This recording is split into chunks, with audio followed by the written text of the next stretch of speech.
कि ये जो विपक्ष के नेता सब जमा हो गए, इनके जमा होने से जो सत्ता पक्ष के एक अकेला सब पे भारी है, उनमें भय भी आ गया। इतना भय आ गया कि वो जो है भाषणों में अलबल बोलने लगे। लेकिन मान भी लेते हैं कि जनता ये जो है बदल देंगे सरकार को। लेकिन सवाल खड़ा होता है कि इस बदलाव से जनता को क्या मिलेगा? अब देखिए, जनता को क्या मिलेगा भविष्य में, ये तो सिर्फ कल्पना की चीज है, लेकिन एक चीज गारंटी है, कम से कम जनता को प्रोपेगेंडा से पेट भरने की जरूरत नहीं होगी। ये मैं भरोसे के साथ कह सकता हूं। कारण क्या है कि पूरा देश, इंक्लूडिंग विपक्ष और सत्ता पक्ष के लोग भी प्रोपेगेंडा के शिकार हो चुके हैं। और प्रोपेगेंडा का मतलब यह है कि ये जो मॉडल अभी चल रहा है, उसमें सबसे जो खतरनाक चीज हुई है, वो प्रोपेगेंडा एक बड़े भाई की तरह दाखिल हो चुका है हमारे बीच में। बड़ा भाई जैसा कहे, जिसमें कि एक बुनियादी शर्त है, नरेंद्र मोदी के आने के बाद में जो पैराडाइम शिफ्ट हुआ है डेमोक्रेसी का, उस पैराडाइम शिफ्ट को बदलने की जरूरत है। वो शिफ्ट क्या है? शिफ्ट यह है कि नरेंद्र मोदी के शासन में नागरिक को कोई स्वतंत्र नैतिक अधिकार नहीं है, और ये बहुत खतरनाक शिफ्ट है। मैं एक छोटा सा उदाहरण दे रहा हूं। मैं तमिलनाडु के मुख्यमंत्री के सुपुत्र ने एक स्टेटमेंट दिया। ठीक उसके स्टेटमेंट के ऊपर हमला किसने किया? गृह मंत्री ने। यानी आपके पास में इतना भी धैर्य नहीं है कि आप किसी भी व्यक्ति के स्टेटमेंट को शांति से सुने और उसे अनुत्तरित छोड़ दें। सब लोग जानते हैं, तमिलनाडु में आज से नहीं, पिछले 5वीं शताब्दी से लेकर अब तक, ये मैं जानबूझ के कह रहा हूं, आलवार संतों के भक्ति आंदोलन से लेकर अब तक सनातन धर्म के और सनातन धर्म की मान्यताओं के खिलाफ में संघर्ष चलता रहा है। और ये संघर्ष ऑन द रिकॉर्ड है। ये जमीन पर लड़ा गया, कविता में लड़ा गया, तमाम किस्म के व्याख्यानों में लड़ा गया, मंदिरों में लड़ा गया, देवालयों में लड़ा गया। ये एक वास्तविकता है वहां की। तो पहली चीज जो कि दांव पर लगी हुई है, जिस समझने की जरूरत है, नरेंद्र मोदी से लड़ेंगे तब जब ये जानेंगे कि नरेंद्र मोदी ने आपसे क्या क्या छीन लिया है। नरेंद्र मोदी ने सबसे बड़ी चीज छीनी है, नागरिकों की नैतिक स्वायत्तता और स्वतंत्रता। दूसरी चीज जो दांव पर लगी हुई है, जिससे कि सबसे ज्यादा डिस्टर्ब है हम लोग, नरेंद्र मोदी सिर्फ एक चीज चाहते हैं,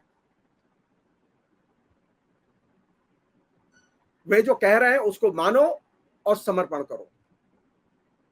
कोई डायलॉग नहीं, कोई संवाद नहीं, किसी के साथ संवाद नहीं। काम शुरू करते हैं कानून का संदर्भ देकर। ये जो अभी आया ना नया, जिसको वो बड़े मतलब हेकड़ी के साथ कह रहे हैं कि हम एक देश एक चुनाव। बात सुनने में बहुत अच्छी लगती है, जो नरेंद्र मोदी की शैली है, वो किसी भी डिक्टेटर की भाषा की शैली रही है।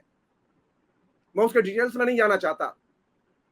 वो सरल भाषा में कहो, कानून के संदर्भ से कहो, और अंत में कानून का भंजन करो, और जनता को जटिलताओं के बारे में सोचने मत दो। तो नरेंद्र मोदी जो दूसरा काम करते हैं वो ये कि एक तरफ पहले चरण में वो आपकी नागरिक जो नैतिक स्वतंत्रता है उसका हरण करते हैं, और दूसरे चरण में आपको कानून के संदर्भ के जरिए प्रवेश करते हैं आपकी चेतना में, और अंत में कानून रहित वातावरण में ठेल देते हैं। लॉलेस सोसाइटी के निर्माण में नरेंद्र मोदी की बहुत बड़ी भूमिका है। और अगर कोई दो चीज नागरिकों को मिलनी है, मैं एक ओपनिंग स्टेटमेंट के तौर पर कह रहा हूं ये बात, तो पहली चीज है कि नैतिक स्वायत्तता और स्वतंत्रता मिलेगी नागरिकों को अगर इंडिया मोर्चा आता है सत्ता में। और दूसरी चीज वो ये कि ये जो लॉलेस सोसाइटी की तरफ जो पूरे देश को ठेल दिया गया है, लॉलेस सोसाइटी का मतलब यह है कि अब न्यायालय बेकार हैं, किंतु इंडियन पेनल कोड है लेकिन अप्रासंगिक है, संसद है लेकिन अप्रासंगिक है। ये लॉलेस सोसाइटी का आइडियल फॉर्म है जो कि हमारे देश में अभी सामने दिखाई दे रहा है, और ये वह चीज है जिसको कि हमें बुनियादी तौर पर वापस लाना है। आखिरी चीज नरेंद्र मोदी की धारणा है जो कि उन्होंने व्यक्त की है, एक देश एक चुनाव। वो भूल गए हैं कि ये एक देश नहीं है, ये सिर्फ देश नहीं है, बल्कि ये राष्ट्रीयताओं का, नेशनलिटीज का, विभिन्न किस्म की संस्कृतियों के सम्मेलन से, सहयोग से, समागम से बना हुआ राष्ट्र है। नरेंद्र मोदी विभिन्नताओं को, बहुलताओं को नहीं मानते, न वे राज्यों की बहुलता और विभिन्नता को मानते हैं। विभिन्न राज्यों में अलग अलग तरीके से नरेंद्र मोदी ने राज्यों के अधिकारों पर हमले करने शुरू कर दिए।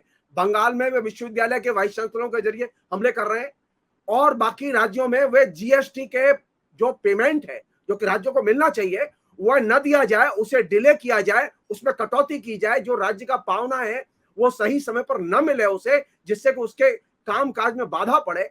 ये करके वो राज्यों को एकदम, जिसे कि विनाश के गर्त में ठेल रहे हैं। थर्ड चीज जो उन्होंने की है, जो कि साफ दिखाई दे रही है, उन्होंने जम्मू कश्मीर का राज्य के तौर पर विघटन किया, जम्मू कश्मीर को राज्य का दर्जा छीना। ये सबसे बड़ा अपराध है। तो कम से कम ये 3 चीज की गारंटी तो ये तय है कि जम्मू कश्मीर को राज्य का दर्जा मिलेगा, जम्मू कश्मीर की जनता को अपने खोए हुए अधिकार मिलेंगे, और दूसरी चीज, तमाम राज्यों को जो संविधान में प्रदत्त अधिकार है, फेडरल स्ट्रक्चर में, वे अधिकार सुनिश्चित किए जाएंगे। इसकी एकमात्र गारंटी अगर है तो वही है कि इंडिया जो मोर्चा जो बन के अभी आया है, उसमें वो मिलेगी।